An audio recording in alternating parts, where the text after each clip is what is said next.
हाय hello नमस्कार, welcome back to my channel at Sugran. चला तर आज असा एक पदार्थ बनवूया की तो सर्वांनाच खूप आवडतो. सर्वांच्या आवडीचा हा पदार्थ आहे. यासाठी मी एक आळूच्या पानांची जोडी घेतलेली आहे आणि असे त्याचे देठ अशा प्रकारे कट करून घ्यायचे. आपल्याला 1 बाय 1 सगळे देठ कट झाल्यानंतर ती आळूची पाने स्वच्छ धुवून घ्यायची आहेत. त्याच्यानंतर जो मसाला तयार करायचा आहे त्याच्यामध्ये 10 ते 12 हिरव्या मिरच्या, लसूण पाकळी आणि जिरी आणि कोथिंबीर हे टाकून थोडंसं पाणी टाकून हे एकदम बारीक ग्राइंड करून घ्यायचे. त्याच्यानंतर मी एका बाउलमध्ये 1 वाटी बेसन घेतलेलं आहे. त्याच्यामध्ये थोडंसं ओवा असा बारीक कुस्करून हातानेच त्याच्यामध्ये टाकून दिला. त्याच्यानंतर जी पेस्ट केलेली आहे आपण ती टाकायची आहे. इथे तुम्हाला जसं तिखट वडी आवडते त्याप्रमाणे तुम्ही मिरच्या कमी जास्त करू शकता. तर ते मिरचीचं जे वाटण आहे ते टाकायचं, चवीपुरतं मीठ टाकायचं आणि हे सर्व मिश्रण एकत्रित व्यवस्थित मिक्स करून घ्यायचं. आता याच्यामध्ये काही जण धने पावडर टाकतात, हळद टाकतात, पण मी असं काही करत नाही. मी फक्त एवढंच टाकते. एकदम स्मूथली एकदम पेस्ट झाली पाहिजे सगळी एकत्र. इथे मला पाण्याची काही गरज लागली नाही कारण मी मिरची बारीक करतानाच त्याच्यामध्येच पाणी टाकले होते. अशा प्रकारे एकदम स्मूथ असं एकदम एकत्रित पेस्ट करून घ्यायची. आणि आता तुम्ही बघा, आता मी वड्या कशा भरते. आता काही जण सरळ वड्या भरतात, काही जण उलट्या. तर हे सरळ पाने आणि हे उलटे पाने. तर आपल्याला सरळ न भरता उलटं ठेवून अशा प्रकारे त्याच्यावरती जे मिश्रण केलेलं आहे आपण बेसनचं ते असं इक्वली सगळीकडे स्प्रेड करून घ्यायचं आहे. अशा पद्धतीने स्प्रेड करून घ्यायचं सगळीकडे.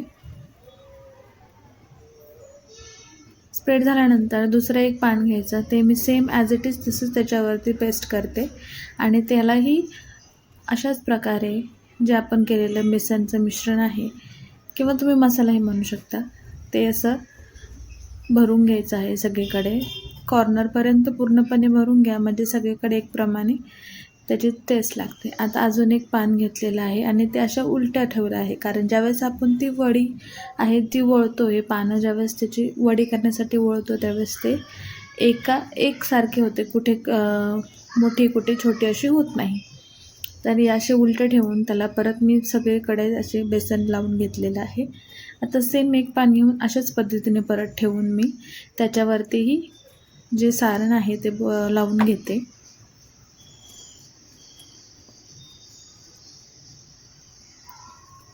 सगळीकडे व्यवस्थित स्प्रेड करून झाल्यानंतर जे एक शिल्लक पान आहे ते घेते आणि ते याच्या अपोजिट साईडला म्हणजे अजून उलटं ठेवते म्हणजे हे बॅलन्स होऊन जाईल.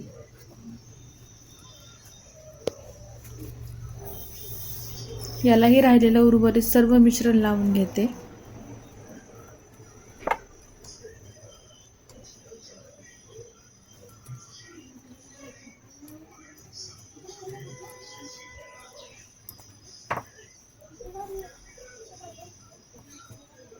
नंतर हळूहळू एक एक सगळे एजेस घेऊन अशा प्रकारे मी या पद्धतीने करत आहे त्या पद्धतीने हे वडी असं त्याचे वळून घ्यायची आहे.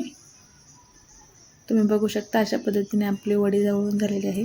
एक चाळणी घेतलेली आहे, चाळणीला तेल लावून घेते आणि त्याच्यामध्ये ती वडी ठेवायची आणि एका पातेल्यामध्ये मी पाणी उकळत ठेवलेलं आहे म्हणजे आपल्याला हे वाफेवरती शिजवून घ्यायची आहे. आता हे बघा पाणी उकळलेलं आहे, त्याच्यावर चाळणी ठेवून त्याच्यावरती झाकण ठेवून देते मी म्हणजे चांगले वाफ आल्यानंतर वडी आपली होऊन जाईल. आता इथे तुम्ही बघू शकता वडी झाल्यात. हे चेक कसं करणार, एक चाकू घ्यायचा आणि त्याच्यामध्ये घालून बघायचं, तर त्याला काही लागले नाही तर समजायचं की आपली वडी शिजली आहे व्यवस्थित. आता मी याच्या तुम्हाला हव्या तशा तुम्ही त्या साईजमध्ये वड्या पाडू. आता हे गरमच असल्यामुळे त्याच्या वड्या काही व्यवस्थित पडल्या नाही आहेत कारण मला खूप घाई होती, त्याच्यामुळे मी काय ते थंड होण्याची वाट बघत बसले नाही. मी लगेच त्याच्या वड्या पाडून घेतल्या. तुम्हाला हव्या त्या साईजमध्ये तुम्ही वड्या पाडून घेऊ शकता. आता ह्या वड्या तुम्ही फ्रीजमध्ये अशाच ठेवून तुम्हाला हवे तसे 2 किंवा 3 दिवस आरामशीर टिकू शकता. तुम्ही त्यावेळेस ते घेऊन तळून खाऊ शकता. आता मी एका तव्यामध्ये तेल गरम केले आणि त्याच्यामध्ये 1 बाय 1 अशा वड्या सोडून त्या व्यवस्थित खरपूस होईपर्यंत छान अशा आलटून पलटून तळून घ्यायच्या आहेत.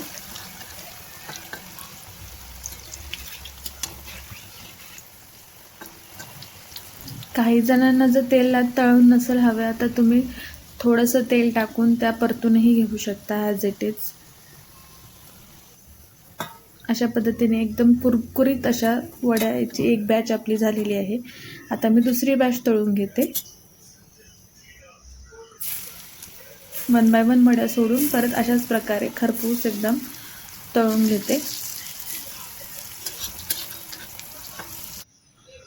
हे बघा किती छान खमंग वडी तयार झाली आहे. रेसिपी नक्की ट्राय करा. आवडल्यास नक्की शेअर करा, कमेंट करा आणि माझ्या चॅनलला सबस्क्राईब करा. थँक्यू.